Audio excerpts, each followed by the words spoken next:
નમસ્કાર. જિલ્લા શિક્ષણ અને તાલીમ ભવન સુરત દ્વારા આયોજિત એજ્યુકેશનલ ઇનોવેશન ફેસ્ટિવલ 2024-25માં આપનું હાર્દિક સ્વાગત છે. મારું નામ છે શંકર જયેશ વાઘ, તેમજ મારી શાળાનું નામ છે મહારાણી તારાબાઈ નગર પ્રાથમિક શાળા ક્રમાંક 175, ગાયત્રીનગર, નવાગામ, ડિંડોલી, સુરત. મારા ઇનોવેશનનું શીર્ષક છે ધ્યાન દ્વારા માનસિક સંતુલન, ઉત્સાહ અને આનંદનો વિકાસ. ક્ષેત્ર 3 અંતર્ગત શાળા વ્યવસ્થાપન અને ભાવાવરણનો વિકાસ, આ ક્ષેત્ર અંતર્ગત આ ઇનોવેશન કરવામાં આવેલ છે. સમસ્યા: શાળામાં અધ્યયન કાર્યની શરૂઆતમાં કેટલીક વિદ્યાર્થીનીઓમાં અભ્યાસ પ્રત્યે એકાગ્રતા તેમજ અધ્યયન પ્રક્રિયામાં ઓછો ઉત્સાહ અને રસ તેમજ વિકેન્દ્રિતતા જોવા મળેલ છે.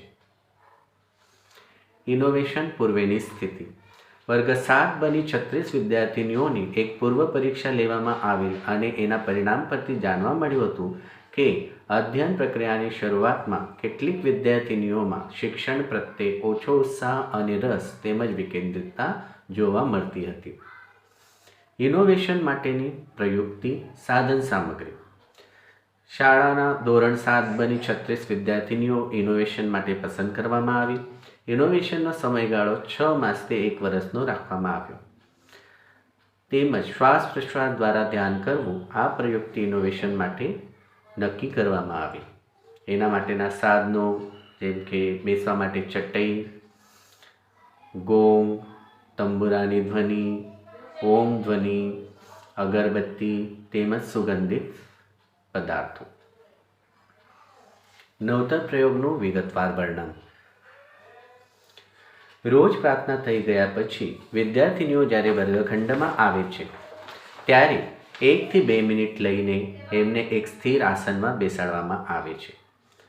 તંબુરાની ધ્વનિ કે ઓમકારની ધ્વનિ કરીને વિદ્યાર્થીનીઓ ધ્યાન મુદ્રા કે સુખાસનમાં બેસે છે.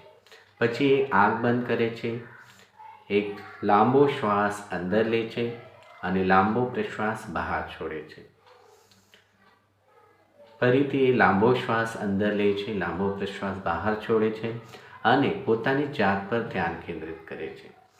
આ પ્રક્રિયા 2 થી 3 મિનિટ કરવામાં આવે છે. વિદ્યાર્થીનીઓ સહજ સમૂહમાં ધ્યાન કરતી હોય માટે એ સહજ ગહેન ધ્યાનમાં ચાલી જતી હોય છે.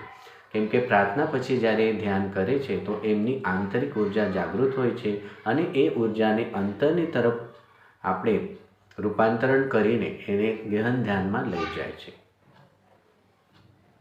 અને વિદ્યાર્થીઓ સ્થિર અને એકાગ્રતા પ્રાપ્ત કરે છે. મૂલ્યાંકનની વિગતો: કેટલાક દિવસો આ પ્રમાણે વિદ્યાર્થીનીઓ પર નવતર પ્રયોગ કરવામાં આવ્યો અને પછી એમની પરીક્ષાઓ લેવામાં આવી, જેમને વિવિધ પ્રશ્નો પૂછીને એના જવાબ મેળવીને મૂલ્યાંકન કરવામાં આવ્યું અને એના તારણો મેળવવામાં આવ્યા. પરિણામો: ધોરણ 7 બની 36 વિદ્યાર્થીનીઓ પર મૂલ્યાંકન કરીને જે પરિણામો મળ્યા એ આ મુજબ હતા. 20 વિદ્યાર્થીનીઓએ જણાવ્યું કે એ ધ્યાન કર્યા પછી બરાબર એકાગ્રતા અને વ્યવસ્થિત રીતે અભ્યાસ કરી શકતી હતી અને અભ્યાસ કરવામાં એમની રુચિ વધી. 10 વિદ્યાર્થીનીઓએ જણાવ્યું કે પહેલાં એમને ધ્યાન કરવામાં તકલીફ આવતી હતી, પણ બીજા વિદ્યાર્થીનીઓએ જોયા પછી એ પણ ધ્યાન કરવામાં પ્રેરિત થઈ. તેમજ 6 વિદ્યાર્થીનીઓ હજુ પણ ધ્યાન કરવામાં એમનું મન લાગતું નહીં હતું. આ પ્રમાણે અમે પરિણામો મેળવ્યા.